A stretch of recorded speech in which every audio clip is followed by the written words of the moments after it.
ومعه الأخبار الرياضية. شكرا لك رشاد. السلام عليكم ورحمة الله وبركاته. مشاهدينا الكرام، أخبار الرياضة بعد الفاصل. الكثير من الأحداث التي مرت بها البلاد ولها من الأحفاد ما يقرب 200 تجيد القراءة والكتابة وتتعلم على الحاسوب. إنها معمرة الجنوب الحاجة مياسة ذات 130 عاما. لؤي رفاعي والتفاصيل.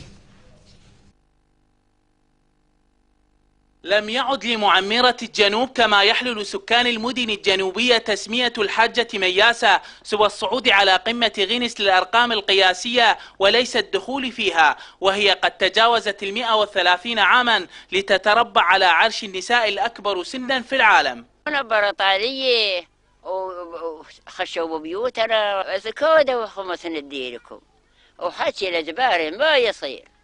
والله ركبنا خيلنا نسحق على راسها مدير. قال لا بدو وهي تقول قالوا نزوده. الحجية مياسة علي عمرها 130 سنة وأحفادها هواي يعني فوق 200 ومع اللي بيصاروا دكاترة ومعلمين من أحفادها. الإرادة أصبحت وسيلة لهذه المرأة ذات 130 عاما، فهوس التعلم دفع بها للاستفادة من برنامج محو الأمية، فخلال عامين تحولت مياسة من أمية لا تجيد القراءة والكتابة إلى متعلمة، وهي اليوم تحاول التعلم على الكمبيوتر رغم كبر سنها.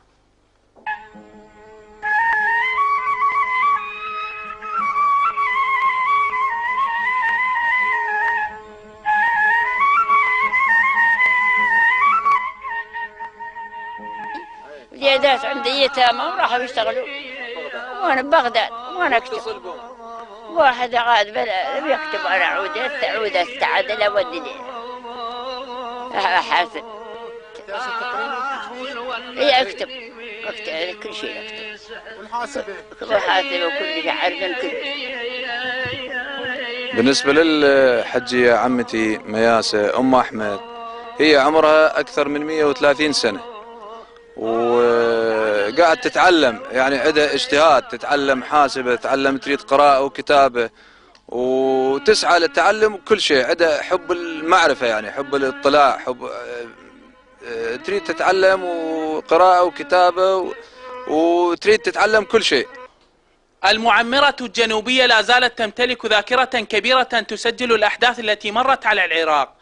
أما عائلتها التي تعد الأكبر في الجنوب وهي قد تجاوزت 200 شخص، يتفق الجميع على قلب مياسة الكبير، فحنين الأمهات في العراق حكاية إبداع تروى بدرجات عالية. أبوبتي مياسة تحبني ودائما تقول لي اقرأ واكتب أحسن أصير كبير وأصير موظف.